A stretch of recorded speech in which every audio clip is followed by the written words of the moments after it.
Ashley. I work for the Wenatchee Valley Museum and Cultural Center. On November 1st, every year, we join people around the world to celebrate Dia de los Muertos, or Day of the Dead. I invited my friends Terry and Miguel to come and tell me the history about Day of the Dead and the ofrendas, or altars, and they're going to show me how to build one. Dia de los Muertos is a very important time in Latin America. So it started even before the Aztecas. So you have tribes there, Toltecs are kind of as far back as we have history on. And they believe that after you passed on, you went to the land of the dead, the Mictlan. And so there your bones would lie, and once a year you would have a chance to come back from land of the dead, as long as you had family who were celebrating your memories. And so the Catholicism, what happened was when the conquistadores came in, they did not like the witchcraft, right? And so they incorporated Day of the Dead with Halloween, but that didn't work very well. So they moved it on to All Saints Day, which I believe is November 1st. And so then you just kind of had a blend of cultures from the Spanish side, from the indigenous side here, which Mexico originally was named Mexica. And so the natives around there just had this one belief together that you had the afterlife. And so the fun part is the skeletons, the calabazas, everything, it has to kind of do with celebrating life and death, that you shouldn't be scared of it. And the ofrenda is like the memorial that you would set up for your loved ones that you've lost.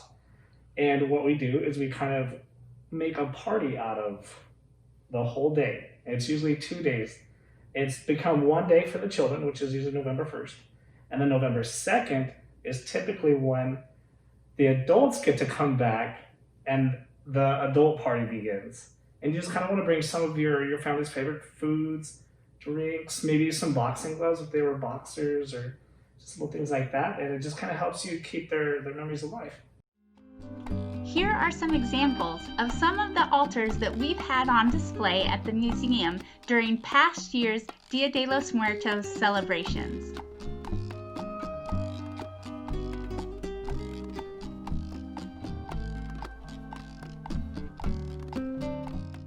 I have one of my newest paintings that's inspired by Day of the Dead, and then also the altar that is in my home that really was inspired by my mother, who was a very devout Catholic, and I really didn't make the connection for a long time. She had the altar in her bedroom, and I've noticed my sister, when we go to visit New Mexico, she had one in her house when you came in the door. But the key thing was that what rekindled it for me was that I went to art school in San Miguel de Allende, and at the Instituto Allende, and Day of the Dead is a really big event in Mexico with sugar skulls. I saw them all over the streets, the families in the cemeteries.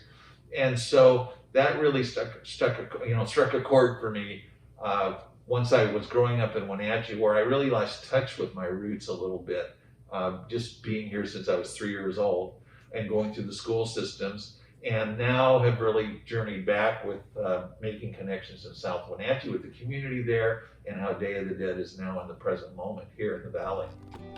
Well, thank you. I'm excited to get started. The altar is one of the most, or the ofrenda, is one of the most important pieces to this, right? Because this is where we're going to start building our memories and kind of rekindling our lives with our loved ones. So it's really important that you build a nice looking structure that can, support the items you brought. A lot of times people just will bring a little platform of some sort to the graveyard, and they'll bring a few simple items. So you don't have to have anything fancy.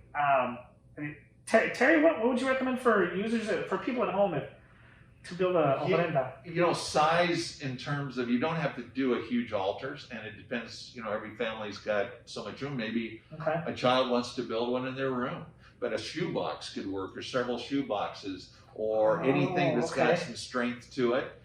If you want to get bigger, there's all the Amazon boxes that come into the household. I always keep them and don't throw them away right away. I got you. Okay. So how would you, I'm more of a builder. I like to, once the pieces are set out for me, I'm really good at building. So do you have kind of an idea of how we should begin the structure? Yeah, Miguel and I have worked together about 3 years on different projects with Day of the Dead and our photo booths and different things. And so we really have learned, and what I love teaming with him is that he's really the engineer. He loves to build and do that, and I do too as an artist, but he loves to run with that. So for myself, what I've learned in my art training and working with young people or adults is that if you don't have a sense of how to get started, I have a little visual aid here. There we go. Is if you think in creating going from biggest to smallest, you're going to be okay. And again, there's no right or wrong way to do it. But rather than try to do all the detail and all the little things, it's like decorating a cake. You wouldn't decorate it first. You would get the cake made and do that. So this is what's basically called a triangle approach. And when you do a triangle approach for something you're going to display, if you've ever, we live in a smaller town, but if you've ever looked at window displays, especially in bigger cities like Seattle, the designers, the window displayers use the pyramid. They think of how they're going to have their highest point, if it's going to stack back. So you can do this. Here's your altar kind of stacking back, whether it's this big or it's going to be giant. But it's based on a pyramid. And then just as Miguel knows, it needs to be strong enough to withstand and hold things together. Building against a wall is a good idea. When you create, go your biggest to your smallest shapes, because if you get your bigger shapes where they need to be, not just building, but even with the items, which we'll share with you later, you're going to have a really good chance for success. We have a big box here. So that's kind of like one of the bases of the pyramid, if you want to call it, and then you just can start going. And they could always do something simple, right? What if they just wanted to kind of just use like one small box? I mean, could they do that? They could even do this, which I think folks will see we're going to do something similar. Then you have a shelf, and it's kind of nice to change elevations, as we call it. You could then bring something like this, which is a little bit in between, do something like that, and maybe this is your last one right here.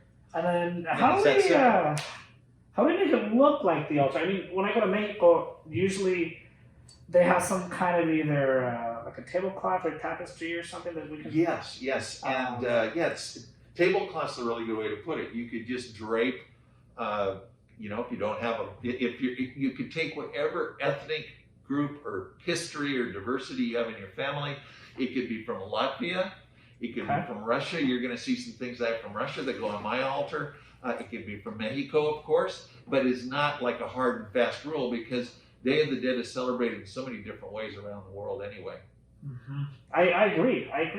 I think that it's not just a cultural thing for Latin America. I think that it's just celebrated a little stronger there. And I think it's something good that we can all join into. Everyone loves to go to the graveside whenever you have a loved one that's passed on. And this way, with this holiday, it kind of gives us a chance to celebrate all of them at one time and just kind of, get the family together again. Yeah. So, a tablecloth, if you guys have anything at home that maybe your favorite shirt, your favorite anything will work.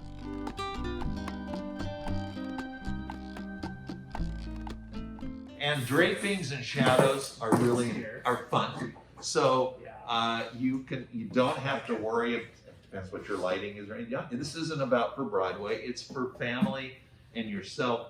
And again, building against a wall, if you can, is a good idea, because it gives you just some engineering strength, doesn't it? There we go. So, because I mean, if someone were to set something up here and then do this, I mean, it just doesn't work. So when you have a wall to begin your setup and construction, highly recommend it. Good. So this is great. Can you tell me what some of this stuff is? I see you have photos and fruit and statues and candles. What is this? Well, Ashley and Miguel, I'll spotlight a few. So my wonderful mother, my wonderful Catholic mother, this is one of her statues that came through her family. It's over probably 100, 120 years old. It's a plaster statue, and I was fortunate to have it left to me. So this is, again, when we were talking about biggest to smallest, and we're selecting items to go on our altar that we Here we go. Okay. is that here's a bigger item, maybe towards the back.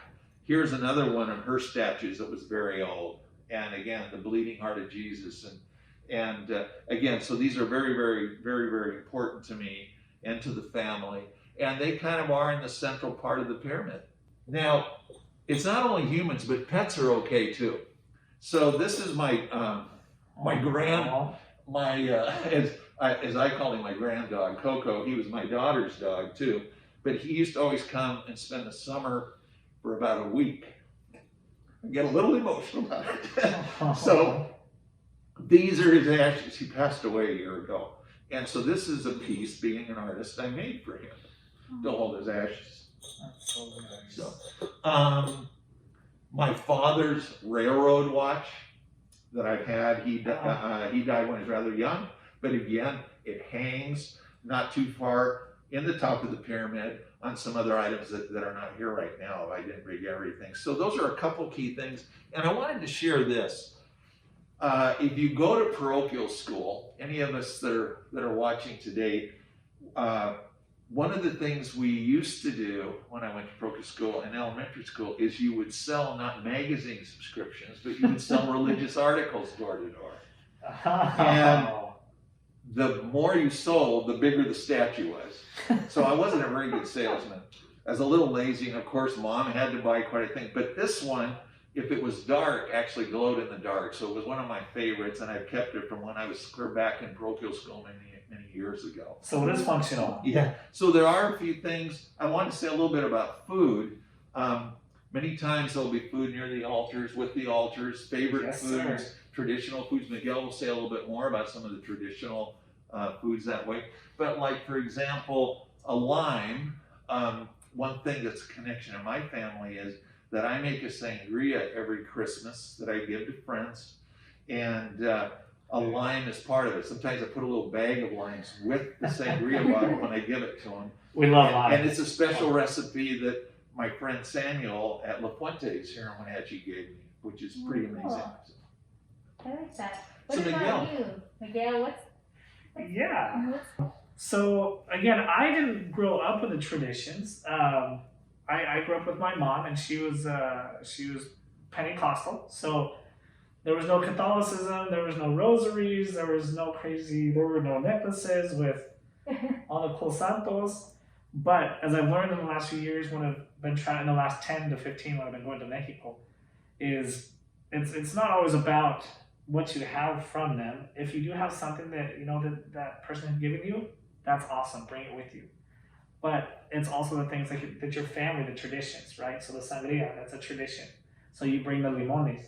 Limones are really big in Mexican culture too. We love limes on everything, and we love lime with our lime. So, but a big thing is the food and the music, right? Because you can't have a party without food and music. So we like to bring some snacks, easy stuff like some pan dulce here. Empanadas, they're kind of a 50-50 for some people, right? Depending on what culture you're from, they can fill them with camote, with sweet potato, or they can fill them with different fruits. I prefer the vainilla. That's not very traditional, but that's what my taste buds love to have. The concha, so that's a very, very traditional bread in Mexico. And if you look at the concha, it's shaped just like the shell. And that goes back to the myth, the history, when Quetzalcoatl went to Mictlan to visit Mictlantecutli, and he went to see the bones. And Mictlantecutli told Quetzalcoatl to fly around Mictlan 4 times and blow the concha. Well, while he was diverting his attention, Quetzalcoatl kind of swam in, or kind of rolled in and picked up some bones out of Mictlan, out of the land of the dead, and took them to the other gods so that they could create more races and more people. And supposedly that is why I'm short and Terry's tall. So, and that brings out the myth of the concha and why it's so important. And then we also have the molcajete. The molcajete is there for creating salsas. So you bring your fresh veggies and chiles and all the fun stuff. So I mean, you can't have tamales without salsa, right? So, but yeah, so typically, if you're going to be there for a while, you're going to need some good food, some nutritious stuff. And then you have your guitars. Mexico has a different style of guitar. They have a 12-string. I do not own one, but either way, you always bring what you have, right? So if you're at home and you're creating your altar, or if you're actually going to go to the Panteon, to the graveyard, then you can just take some simple things like a guitar for some music. You can take a juice or some tequila. That's also a very favorite drink in Mexico when we're there. Yeah, that's. What about the marigolds? I always see these. We at the museum every year we make paper marigolds with tissue paper. And so, Right. is there a significance behind the marigolds on the altar? Terry, I think isn't it because they're brightly colored, right? Right. They're visually very bright, and so they're really used for signaling. And you and I were talking, it signals a pathway. Yeah. Pathway, whether it's on the altar or leading to the altar. Can you hold some up for us there, Ashley? So I mean, I now if you hold that up to Terry's shirt, you can definitely see that in the camera. So if it's pretty dark in Miklan, you'll definitely find your way back to the land of the living. And So if you're we'll talk blind- about contrast later with colors when we actually built an altar with you here in a little bit. Yes, and they smell amazing. You can smell those from far away, and apparently you can smell them all the way to Miklan. So they do guide you, don't they? They guide our ancestors from Miklan. And the That's candles not do living. too, right? That's what the candles do. Also. Yes. All right. Thank you. That's cool. I'm excited to build an altar. Yeah, let's get the show started. Let's go build. I changed. I found some cool little items. Little ponchos. That's pretty Latino right here. Oh, sombrero. It doesn't fit very well though, Terry. What do you have? Well, I just so I was going to tell you that you look like a builder to me now. We're ready to go. I feel like it. So, keeping with our suggestions about biggest to smallest, so to me, what do you think of this statue maybe being here where it's a little bit hot, it's taller, bigger, we don't want it to be in front of anything else. And let me go get another I do one. like that. Deal. We'll add a little color to the corner over here with that. And again, something I didn't mention before, Miguel, is that we're biggest to smallest, but also move around your altar and put items in different places, Yeah. maybe back to front, because if you kind of finish one area and get all the little pieces right there, it may look good to you, but it's not going to work all together. So again, don't worry about it. You're not doing it for a grade or anything, but these are ones that could we move it around again, Miguel, if we wanted to? Sure, but this is our starting point. So Right. okay, let's keep going. Go Hey, wait, grab some I think Ashley has some stuff too. Because we're all gonna kind of have some fun together, right? This is something we could kind This of. is a group altar.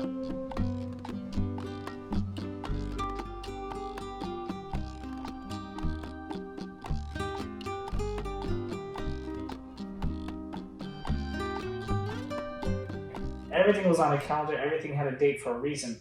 So I kind of have a little calendar that I got in Cancun. So I thought that'd be kind of an interesting piece too, right? So where should we put this guy, Terry? Maybe leaning against something, Yeah. like maybe right in there. There we go. Here, can you help me out with that one? Thank you. I think Quetzalcoatl kind of mixed up the bones Again, we again. can always move things back around if we need to.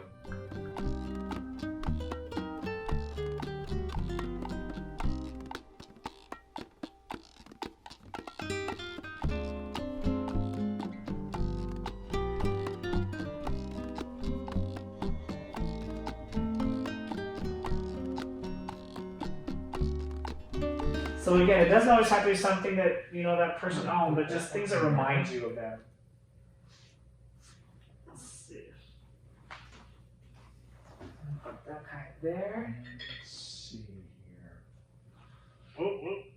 No, that wasn't engineered very And well. Miguel, one thing that I didn't mention, but we're aware, is that, and Ashley was aware of this too, but is we call them sight lines and that is that think about everything like there's a door over here to my left off where you can't see it.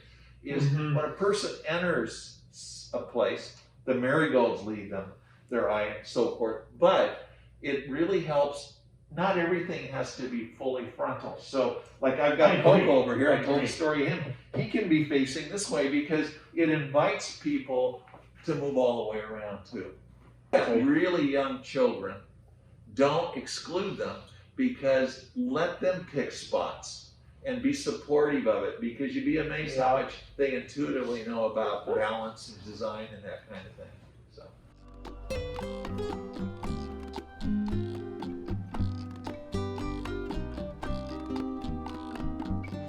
And the fun part of Mexico is you can always find some really cool handcrafted items like pillowcases or tablecloths. So, and again, if you have if you're at the grave site and you have nowhere to sit, a lot of times in Mexico, you'll have just maybe the cement plaque in the ground. Kind of bring your little tapestry, and you can set it down and just kind of prep yourself as well. And I'm going to ask Ashley if she had this wonderful doll that she told me the story about from Vietnam and her grandfather, and she's got some wonderful stories too. So I'm going to just call her in, and she's got her suitcase. So you guys are going to have to show me where to put everything.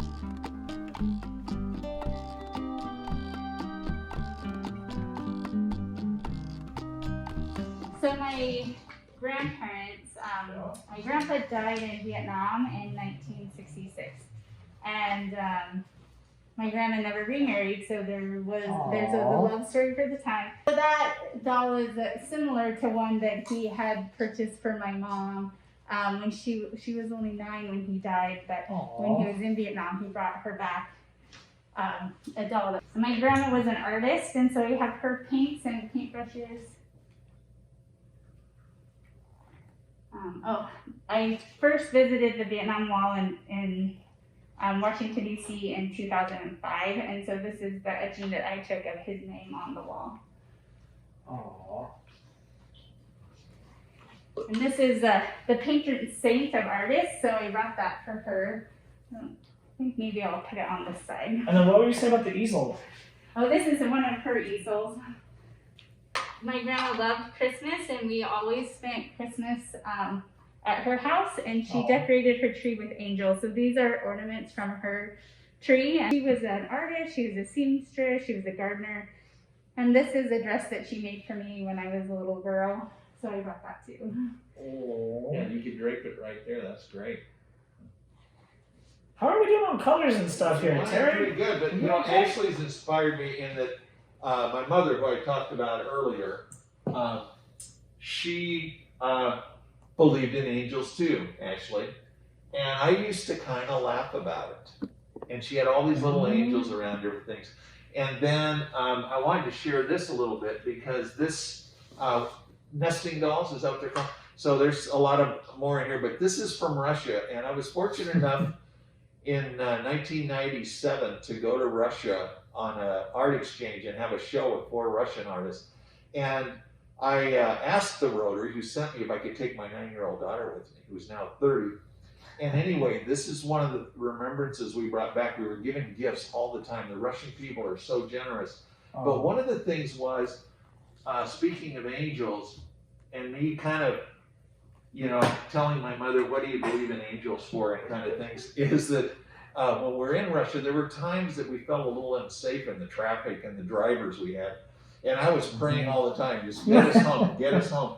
And so I remember coming back and writing in my journal that if I ever had a doubt there were angels, I knew there were now, because they just stepped forward and people helped us so many times.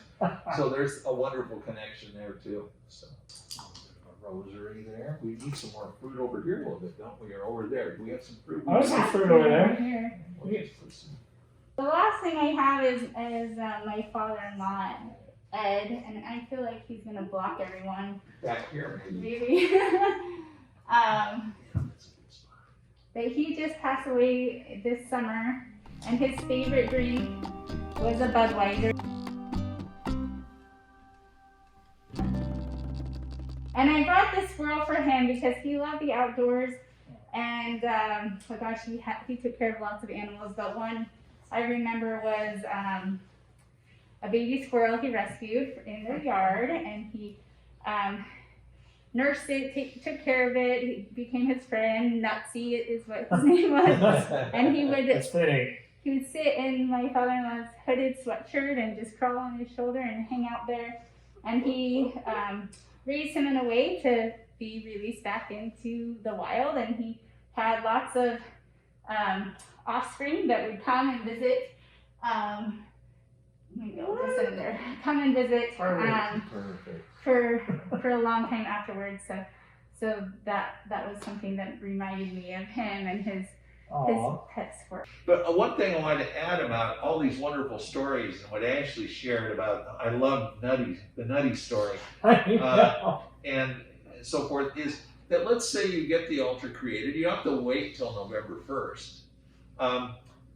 Maybe a relative comes by to visit and they go, oh, well, can I put a picture of someone that really mattered to me, or a pet, or can I bring an offering? I hope you'll be inclusive about that, because that's the beauty of it. I want to thank Terry and Miguel for teaching me so much more about Day of the Dead and the altars, and showing me how to build my own. We at the museum will miss hosting this important cultural celebration this year, but we strongly feel it's more necessary than ever to join together to honor and celebrate the lives and memories of our lost loved ones. We hope you will join us by creating an altar at home. If you do, please share your photos with us on social media by using the hashtags AltarsAtHome and Wenatchee Museum. We can't wait to welcome you back to the museum at a future celebration. And until then, let's join together virtually to carry on our traditions.